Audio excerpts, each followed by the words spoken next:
You saw the title, you know what's up. The first 5 recipes are the ones I keep dreaming about, 9.5 and above. We'll relive the enjoyment. We're gonna be like that Gatsby line, you can't repeat the past. Can't repeat the past. Why, of course you can. Cause life is so much easier when you deal with food instead of girls. In the second half of the video, we'll visit some of my biggest f***ups this year, re-attempt them, trying to redeem myself. Since this is the last video of the year, I think it would be nice to share with you guys some of the nice messages and love letters I got this year, telling me how much you guys appreciate me.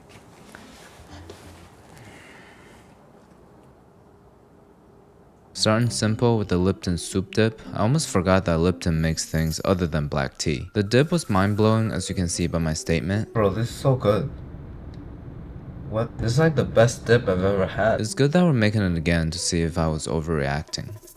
We're starting with 16 ounces of sour cream. My imaginary Slavic grandma is going crazy right now. Nice! This is my favorite brand of sour cream. Daisy's cream. Throw in petals. Do you love me or not? We're supposed to dip it with a potato chip or a cracker, but you know, I'm on that Gabep diet. I'm gonna put it on top of some egg whites. It's like icing on cake. It's so creamy, the flavor is really rich. It almost feels like I'm eating a steak dinner. Just as good as I remembered. The effort to flavor ratio is off the roof right now. Our next recipe is from this video where we attempted to fry a whole chicken in a pot. You know, I just realized we did so many weird stuff on this channel, I don't even remember them. I'm always confused when people in real life tell me my videos are too strange for them. I'm like, what are you talking about, man? What's strange? I guess they're talking about clips like this.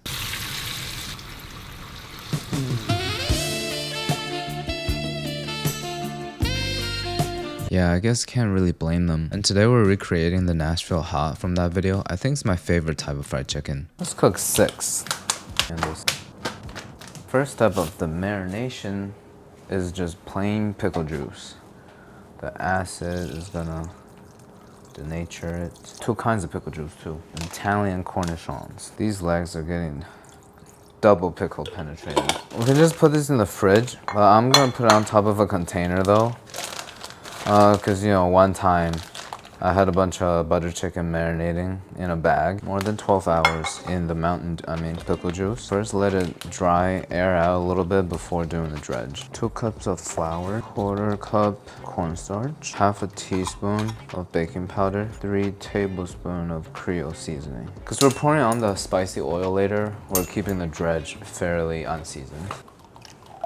Couple dashes of Frank's Red Hot. You know, the thing is, I don't intentionally do this, but somehow every time we film, I'm wearing like all white. Chicken semi-dry. Dip in buttermilk. Press the flour into the chicken. Use a little bit of force. Leave in the flour for 5 to 7 minutes so the flour completely absorbs onto the surface. Why is it going down? Does this not look like KFC or what? Oh, yes.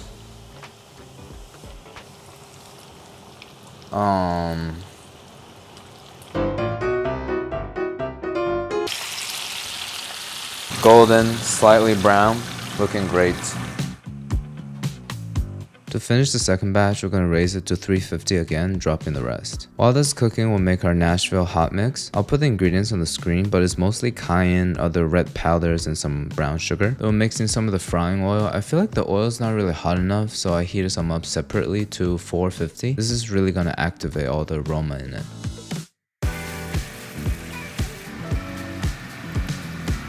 This is my favorite part. So satisfying.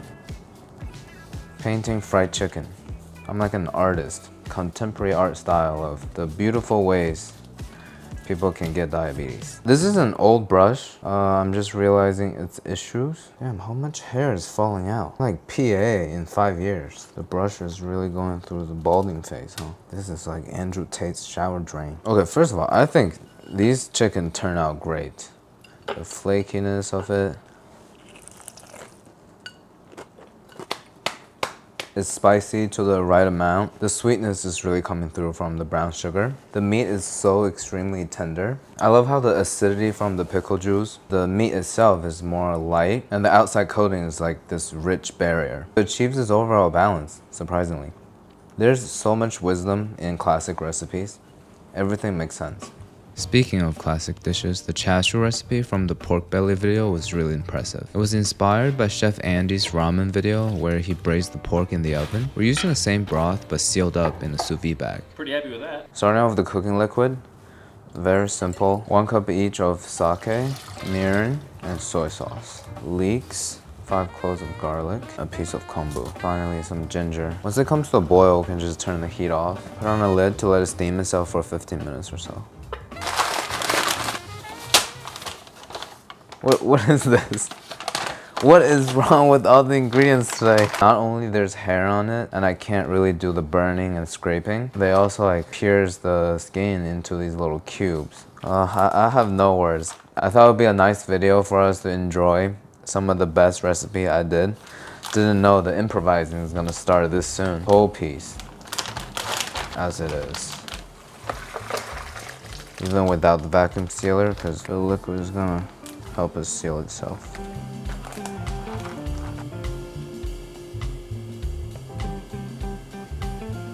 A whole day of sitting in this, so soft. To let it firm up, and also the resting overnight is gonna give it more flavor. And this liquid is about to be so flavorful. It's like peeling a banana. Stroke the meat repeatedly. Take a look at the cross section. Very fatty, sort of thick. Okay, this is all the braising liquid. Let's save this. Still gonna add some color and render the fat a little bit.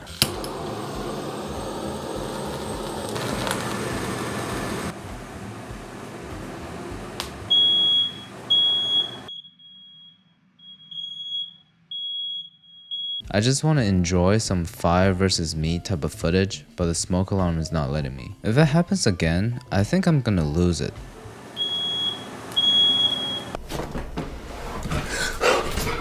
Okay, I'm gonna turn the exhaust fan on maximum so you probably can't hear me. But the strategy is like, I'm gonna stay far away from it first to render some of the fat out, and then go closer in to give it a char. Let's pick a piece. I think the pieces were too thick on torch it for a really long time. You know, while we're tasting, I'm gonna try something. I wonder if the air fryer is gonna make it all easier. I'll put it in the air fryer at bacon setting to see, you know, if it turns out similar or even better. It looks so incredibly juicy. Damn, that's rich. Especially the skin. It soaked up all the seasoning and the aromatics in the broth. Technology really changes lives. The ultimate combination. I think this is the winner. Our next recipe comes from YouTube Cooking's favorite prodigy, a man that may looks a little bit like a fuckboy, but in reality as sweet as his recipes. Most of his stuff ranges from 50 hours to 200. I call this the culinary edging. You guys know how little patience I have. I gotta eat it right away. That's why my favorite foods are sashimi and protein bars. Last time the brownie turned out really well, but I'm looking at this video. It looks so bad because of the coloring, and then I remembered I learned how to color grade like a few months ago, so a really recent development. Before that, around when this video is published, this brownie one, I had around 3 million subscribers, and all of you were just suffering through my disgusting coloring. I'm sorry guys. With 2 sticks of brown butter. When a dessert starts with brown butter, you know it's fire. This gets really foamy and the bottom is like turning into caramel. We'll turn off the heat. In Alvin's video, he adds in coffee ice cubes. I'm not that extra, so I'm just gonna add in normal ice cubes. Oh, here we go. This is gonna stop the cooking process too. 1 tablespoon of instant espresso. Let's leave it alone for a while. So much sugar. In baking, this is called creaming the sugar. You can cream it on the couch if you want. Vanilla bean paste has been really trendy lately, but I have a feeling that it's just gelatinized vanilla extract. It's the same thing. People think it's cool. Anyways, very nice and thick. Alvin asked us for Dutch processed cocoa powder because it's like darker or whatever. And this one straight from Italy. And it is supposedly the darkest. You see his netto is black. For the bigger, better experience. It does look really dark. Another tablespoon of espresso. This guy is like obsessed with coffee. Am I eating a brownie or am I getting waking up? Brown butter from earlier. Looking a little gross, but it smells amazing. He sifted it, but you know, folding slowly. 100 grams of dark and 100 grams of milk. This is our milk chocolate. Last night, you know, I had a moment of weakness. Head is spinning and it don't know when to stop. You see, everything in life evens out. You're consuming so much sugar, but you burn it off with the arm workout. To make it easier to deal with, the trimming helps a lot, just like I do with my pubes. Final step before it goes into the fridge is more of an art, as much as your heart desires.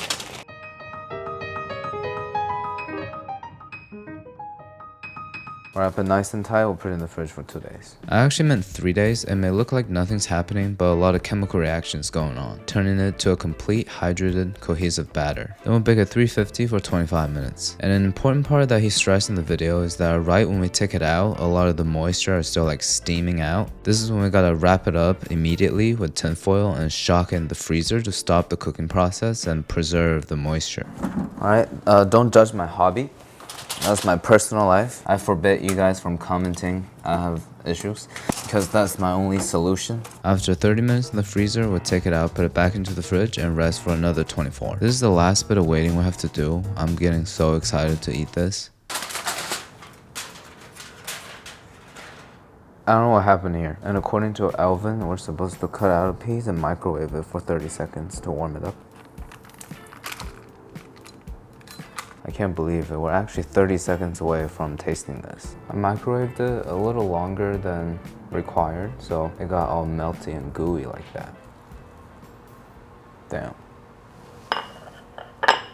It's almost indistinguishable between a fudge, the brownie dough, and just pure straight up chocolate. It is so dense and moist. I really see Alvin's point of freezing it right after baking. If you bake a brownie and let it sit out, it starts evaporating. So the top layer gets kind of granular and dry. Hear this. And by the looks of it, you might think it's so heavy to the point that it makes you sick. But the milk chocolate, dark cocoa powder, dark chocolate all melting into each other achieves this kind of balance. I feel like I can go one bite after another. Well, maybe after I finish this whole piece, I'll change my mind. This one in the family recipe video from North Carolina, I remember it vividly being really good. And at the same time, really easy. I actually did this with peaches. It's alright. I think the best one is blueberries for sure. And because of your wisdom, this is one of the simplest recipes even to measure. We just need a half cup sugar, half a stick of butter, quickly mix this together, milk, finally half a cup of self-rising flour. And if you don't have this, just do the same amount of AP flour and a teaspoon of baking powder. To a baking dish, we're gonna go with a full box of blueberries. I actually washed them this time. Last time I didn't. Batter directly on top. The batter looks a little chunky right now, but as it bakes, it's gonna smooth it out. We'll just stick it in the oven at 375 for an hour.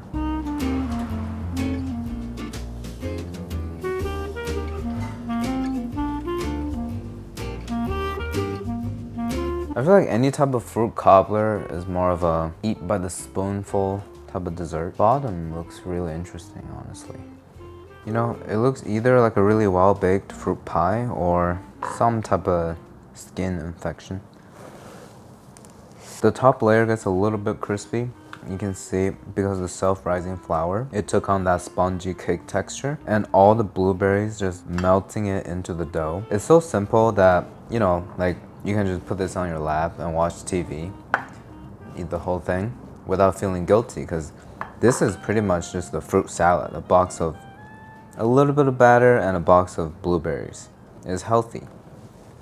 I'm definitely not gonna feel guilty. Sugar, a stick of butter, Now is the time to shift from reliving good memories to fixing the bad ones. We'll analyze some of my worst executions and try to do better. Starting off again with the dip that I messed up so bad last time. The cheese was all chunky and cold, and tomato juice was not mixing with it. Overall, it just doesn't look the most appetizing. See here, I'm smart enough to avoid the microwave and start in the pot. I'm gonna put it on medium-low to, you know, start melting it and stuff. Oh shoot, the bottom is like sticking. Damn, never catch a break. Put in the tomatoes, see if we can deglaze it. This looks so bad. Okay, it's mixing. The color got better too. It's less orange. It's like a cursed fondue. You know, this dip is actually looking so good now. It's like creamy and stuff. Too bad we don't have tortilla chips, so on top of the egg white. Classic cheese dip. Okay, that's actually fire. Some spiciness from the tomato and peppers, creamy texture, some acidity from the tomatoes. This is actually pretty mind-blowing. I'm gonna give it a 9.3 out of 10. A good start of the redemption arc. It's one of my favorite recipes of Wiseman's. It's so simple that it rests entirely on the quality of the meat and the proper timing, which are the two things I got wrong. I couldn't find short ribs with bone, so I used this thing. They're not even ribs. And I ran out of patience at the end, so I took it out a day earlier. The last 24 hours should help us reach tendernism. Y'all think we was playing though. See this brisket here? I want to make sure y'all see the clarity on it. Look. I told you. Let me see.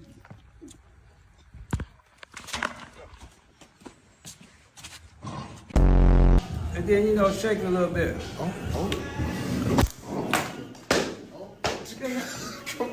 Come on now.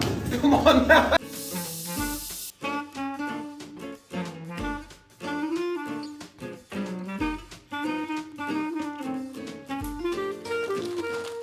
Looks a little too big. All we need to do is season it with salt and pepper. I'm gonna be a little more generous since this is the only seasoning we're gonna put on top.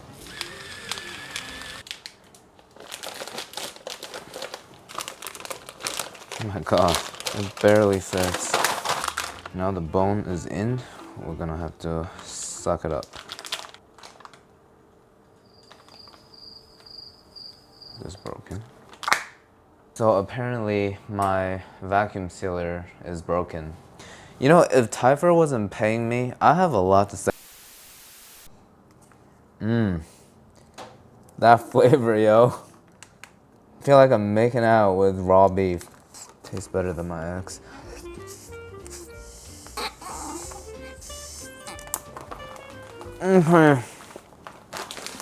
Look at that. What, I feel dirty. I don't need no technology. I am the real vacuum. 145, slightly below boiling. And it's gonna be here for like 3 straight days. So after an entire day, it is looking very stewed. And it smells really good. It smells like there's more than just salt and pepper seasoned. Back in for another 2 days. Alright, finally done. This time it actually has been in there for 72 hours, 3 whole days.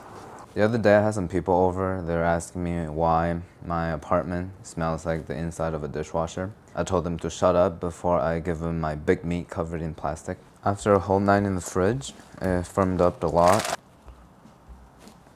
Damn, very beautiful short rib. Just like what I say to my subscribers, time to glaze it. So a lot of sweetness in it, a whole cup of sugar. I'm gonna replace it with some brown sugar.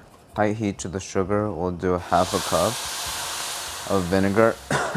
Just let it sit there, it's gonna reduce and caramelize. Once we see a lot of bubbles come up and the color gets darker, we'll add in the rest of the ingredients. Now I have 3/4 cup of the beef jus. I'm gonna start whisk it in.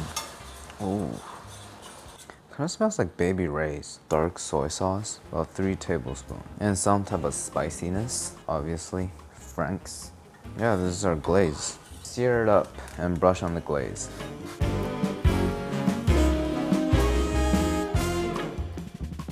While the sauce in the pan is caramelizing, reducing, we'll take it up, brush it on top of the beef, and then torch it until it's a little bit charred to give that smokiness, and repeat the steps about 2 or 3 times. This is not only going to impose so much more flavor on top of the beef, but also going to reheat it to a perfect temperature. If it tastes good, our redemption is a 10 out of 10.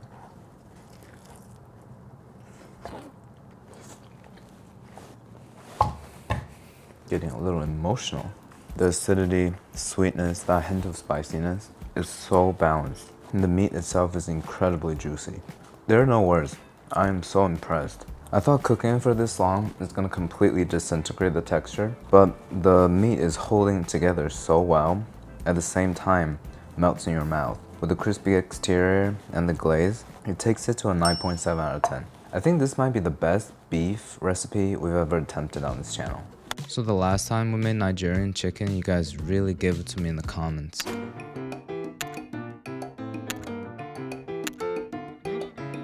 Based on some of your suggestions, I found a really nice recipe and I'll follow it very carefully to make it the most authentic. Minced onion, ginger, garlic, chopped parsley. Apparently we're supposed to do it in a pesto mortar. I'm just gonna squeeze it in. So after this marinade, we're gonna straight up shallow fry it. I think we should do some improvising. Maggi seasoning, garlic powder, and cornstarch, olive oil. You know, it looks good. I'm telling myself that. The cornstarch and the oil is sort of sticking. This is starting to seem like a bad idea. Some of this stuff in there. Sort of like a vegetable pakora, I guess. Oh lord. Okay, it's been frying for, 5 to 7 minutes. Should be getting a lot of color. You know, it's actually looking great. Any more than this, I think we're stepping into the charred category, so I'll take it out now. Also, it's becoming a threat to my safety. Let me just say, this looks not bad. The improvisation is working visually. Let's give it a taste from 1 to 10. That is really good. Like we suspected before, the outside thin layer of aromatic kind of tastes like a vegetable pakora, and the starch makes it really crispy. Very much redeemed. 9.1 out of 10. This next one is from the YouTuber's most famous dish video. My former college classmate, Doobie Dubab, made this amazing looking Japanese style curry. I botched it by using these thick cut New York strip instead of the really thinly sliced beef, so the overall texture was kind of off. I'm gonna make sure the pan is super hot. Drop in the butter, oil. Keep it on medium, very little movement. No salt, because it's gonna draw out too much moisture and we're boiling it. This is as caramelized as I have the patience for. Make a little hole in the center and put my meat in it. I got some thinly sliced beef brisket. Oh yeah. Kind of looks like bacon. I'm gonna brown it a little bit. This will make a fire Philly cheesesteak right now, bro. I'm so tempted. I'm gonna ruin it with tomatoes. Once you barely see any red, we'll go in. I'm gonna do a half a can. Why ketchup on top? Alright, whatever. Japanese curry cube. Let's do half. I never know how much to put these things. Once this curry cube melts, it should come together. A little splash of heavy cream and help with the color a little bit. Yeah, I don't have rice at home. Still on that low-carb diet, as you guys know. Straight Philly cheesesteak in tomato soup.